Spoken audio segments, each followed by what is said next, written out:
Lights up to Miss Laura's kitchen, stage right.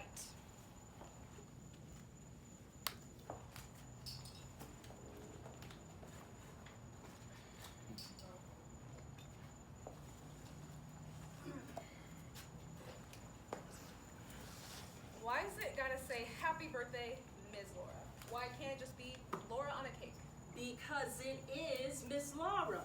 She's 100 years old on the mark. She might as well get that much respect. Deborah takes the wine out from its bag and considers it. You think I got the right label for her? She can be picky about these things. You worry about the balloons, you worry about the cake flavor, you worry about the wine. I bet you $50 she wouldn't notice if we gave her a slice laced with arsenic and a cheap beer to chase it down. Aunt Deborah, she's older than God himself. You don't gotta fuss so bad over some little geezer that's not even gonna remember it. Oh, heaven help me with you, girl. Children don't understand. You'll see one day. She deserves a nice day. With all she's been through, a few decorations and a cake is the least we could give her. And she ain't just any old lady either, you know that. All right, Auntie, I get it. No, Izzy, you don't.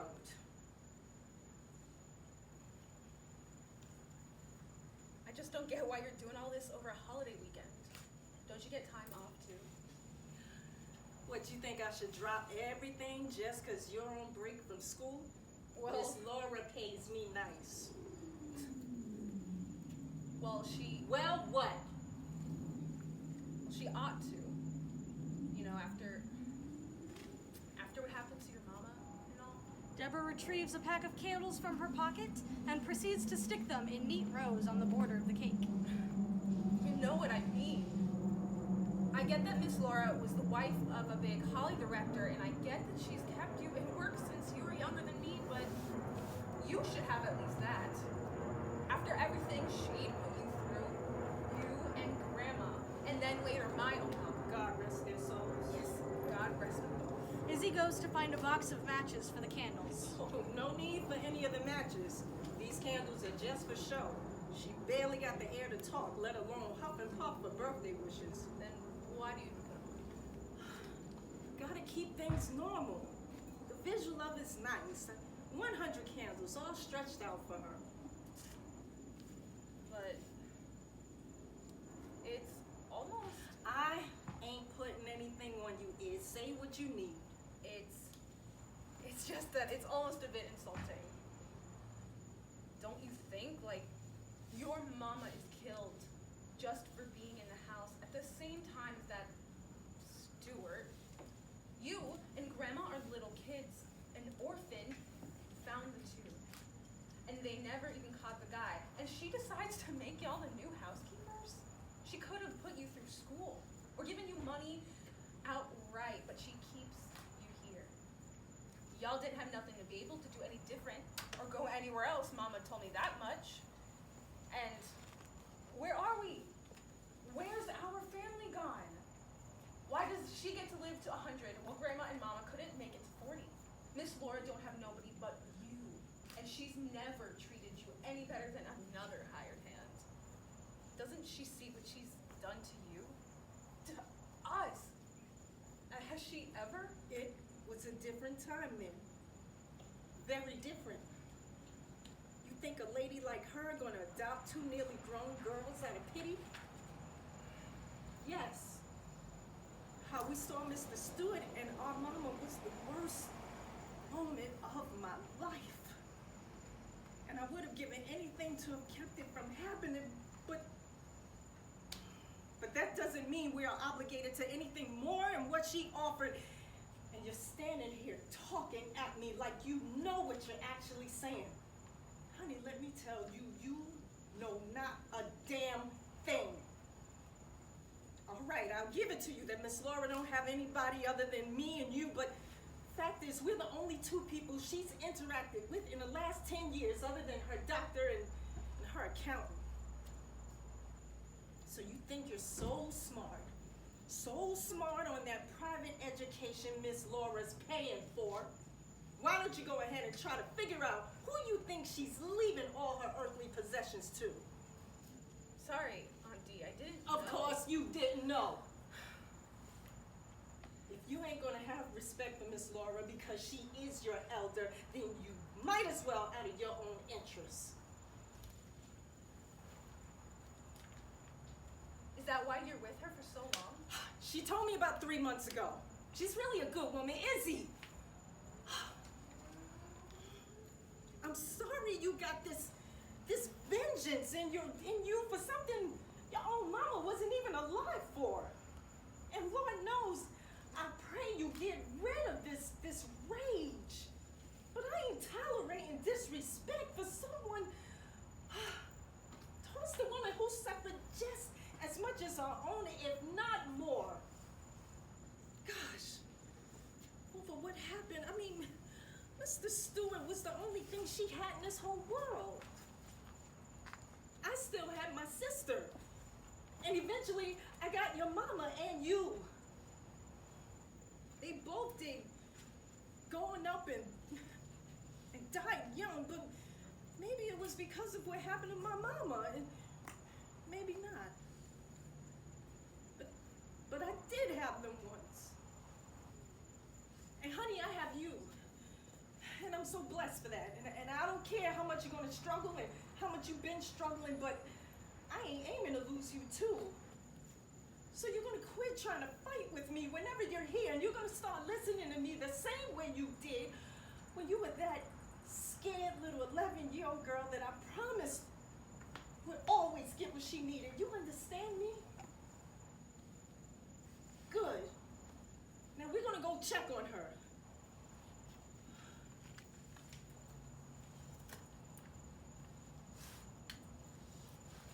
Stage right is illuminated as Deborah and Izzy cross to stage right, where Ms. Laura's room is.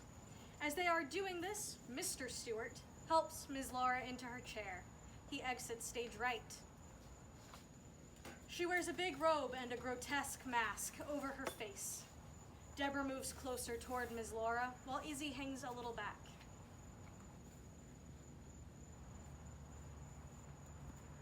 Good afternoon, Miss Laura. How you doing? That's good, Miss Laura. That's real good. Did you see your card from the president? He signed it real big for you. Would you like me to bring it to you? Well, all right. You go on ahead and let me know when you do. I guess you ought to be used to important cards like that, huh? Used to get Clark Gable up in the sitting room and Grace Kelly over for lunch. My niece staying with us. She's in the house with us this weekend. You remember Izzy? Deborah motions Izzy forward. Izzy, come over here. Izzy reluctantly complies. Say hello to Miss Laura. Hello, Miss Laura. Well, seems like she's a bit tuckered out right now. Miss Laura, I'm gonna go get your birthday dinner. I'm going in the kitchen. Is there anything you need? Deborah exits, and after a moment of looking at Miss Laura, Izzy follows back to stage left, which is darkened. Mr. Stewart enters stage right. He offers a hand out to Ms. Laura and helps her out of her chair. Once she is standing, he uses his other hand to pull off her dress and robe, revealing her to be a young woman in a nice dress, suggesting a more vintage, glamorous period. Old jazz music begins to softly play. He pulls her a step away from her robe and basque on the floor, and they slowly dance to center stage. He kisses her. Happy birthday, love. Thank you, darling. It's my 67th one without you. You look well. I'm alive, but I sure as hell don't look it. How is it, Stuart? How are you? I'm all right. I'm lonely. I'm always a bit lonely these days. You know I know how it is. You left me with all this money and no children. Been nothing to do but try spending it and wait on my end. You know I'll never judge you, honey. But you could have had those girls. No, Stuart, I couldn't have. When I came home that day and I saw all that blood from their shirts from them clinging on to their mother the way that they found her, and the hatred burning behind their eyes, and Lord, every last piece of it was for me. Laura, it's never been your fault. No, not the actual act. The man who did it got you both from behind, so as to never be caught and given his fair share of what was deserved to him. So those girls had to put it all on me. But how could I try stepping in and making myself their mother after I got their real one killed? You didn't get their mother killed. Look, I used to spend a long time out of this whole eternity just blaming myself, thinking I should have had more security and that I shouldn't have had us live so big, attracting all that attention. But you know something, honey, I've come to make peace with the whole thing. The only person who should be feeling bad is the man who pulled the trigger. He pulled it twice and took down a married man, sure, but also a mother with 2 little girls that needed her. You didn't do any of that. And I didn't do any of that. He did. Whoever he is. The bullet was meant for me, Stuart. You gotta have somehow heard about that, right? I mean, police said that me and their mother kind of favored each other, especially from behind. And I was supposed to be home at that time, not her. She said that she wanted to go to the store, remember? And she wanted to get the groceries, and I told her to wait until tomorrow and start on the roast then. But instead, I went, and when Laura, I came honey, back here... please, you have to move past that. Why? Why should I? What's left here for me anyways? I mean, I got all the money in the world, and there's not a thing that I want to buy. The world is built up of entirely new and different people since you've gone, and I don't know or I want to know any of them. I started thinking that the Lord would call me when I turned 60, and then 70. God, now 80 and 90, and now I'm worried he's cursed me immortal and I'll never get to really be with you again. And I see you now and then, and lately a little more, but how do I know that you're not up there with your first wife, or forbid it, even their mother? Lo, I died calling for you. My very last word was your name, and I got blown away with the sweetest prayer in my tongue. And I'm grateful for that. I don't care if you're here until you're 144. I'm always going to be waiting. I love you. Stuart. I do. Ms. Laura turns her face away. They slowly stop dancing but continue to hold each other. You want to know what the best part of my life is lately? Debbie got me one of those big screen TVs in my room. I can see just about all the little details on that. And she put on all your movies. Honey, I can see you all the time. The one cameo scene. You remember? The dinner scene? You can see us. Us, honey. Sitting on the left. Newlyweds then. I've never been so moony-eyed over a boy before. I watched that scene to get that little glimpse, 10, 20, 30 times. I watch it enough that it almost feels like we're back again. We did get a good 6 years together, didn't we? We did. We really did. I want to come with you today. I mean, there's no reason that I gotta be staying around. I died with you. The times Debbie's taken me to church and holds me under the shoulders so that I can kneel down and pray, the only thing that I ask is to have gone back and get myself shot, and that I'd never get to this point. Lo, you shouldn't No, say that. I mean, why not? Why do I have to sit here feeling each muscle and bone of this old body scream, and the only thing for me to smile for is the thought of my own demise?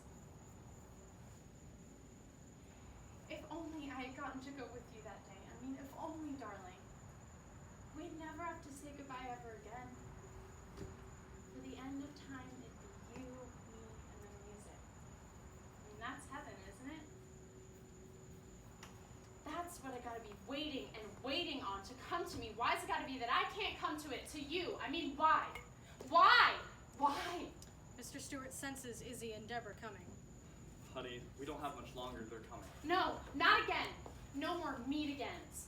Just take me with you, please.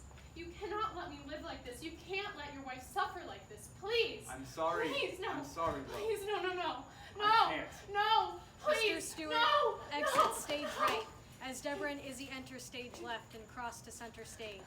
Izzy holds the cake with the many candles and follows behind Deborah, who holds balloons. Oh, Miss Laura, we done got you the prettiest. Deborah runs over to the robe on the floor and tries to cover Miss Laura. Lordy, I don't understand. How do you manage all your clothes off like this? Oh. I should have known you'd be tired. Deborah manages to get a struggling Miss Laura covered and sits her down in the chair. Deborah takes the cake from Izzy. Izzy, go help Miss Laura. I gotta go take this back into the kitchen. Izzy is left alone with Miss Laura. They are locked into a stare.